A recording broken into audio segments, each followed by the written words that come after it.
Hello there, ladies and gentlemen. Today we're going to evaluate the impact of migration on the place of origin and the place of settlement.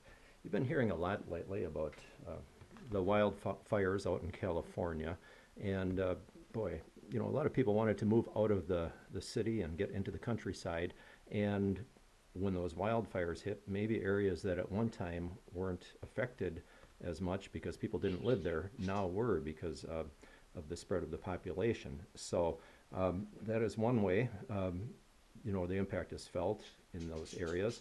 What does it mean in other areas? Say, for example, where there's, it's not fire we're talking about, but possibly precipitation, rainfall, things like that. If we look here locally, we have Oscar and Edith.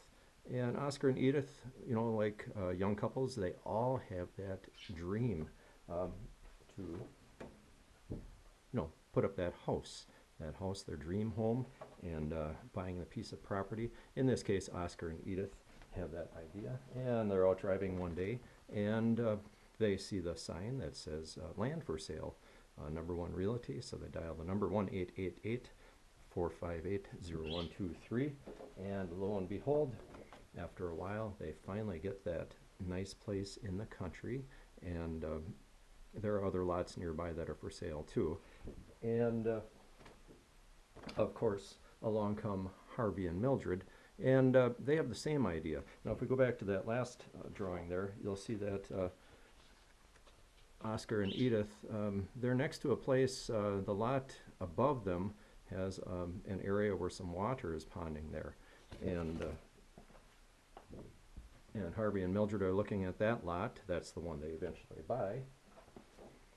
And to solve the problem, what they do is they fill in that area where the water had ponded before, and now that water has to go somewhere when it does rain, when you get that huge storm. And ladies and gentlemen, always check out the 100-year floodplain if you're going to be purchasing an area, because you want to know where floods will occur.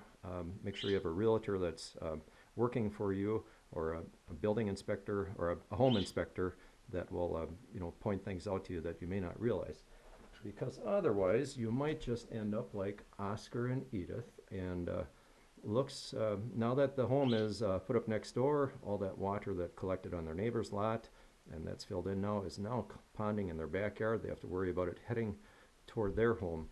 And looks like that if they'd want to grill outside, their fryer is in about 18 inches of water right now. So something to consider. What does that mean locally in the area here? Well, I have a picture, and if you take a look, it looks like a very nice wetland area. This is in the local area. That wetland area was actually dug out of a city block, almost an entire city block, after homes there had experienced flooding when they had about 10 inches of rain in as many hours. And just have another picture here. You can see that it stretches way, way down. It's all fenced in, I suppose, to keep children out and keep everyone safe. Have one other picture here. This one, you might say, wow, look at that nice park. It does look like a park. At one time, this was actually 5 homes. Beyond the green area, there's actually a creek here, and when 10 or 11 inches of rain fell in as many hours, 5 or 6 homes were washed away. And eventually, I think the taxpayers pitched in and had to purchase those homes, and they are no longer there, and no one is allowed to build in this area because it's in the floodplain. So again, make sure you know where you're building, what you're buying, what home you're purchasing, and be safe in the future. Take care.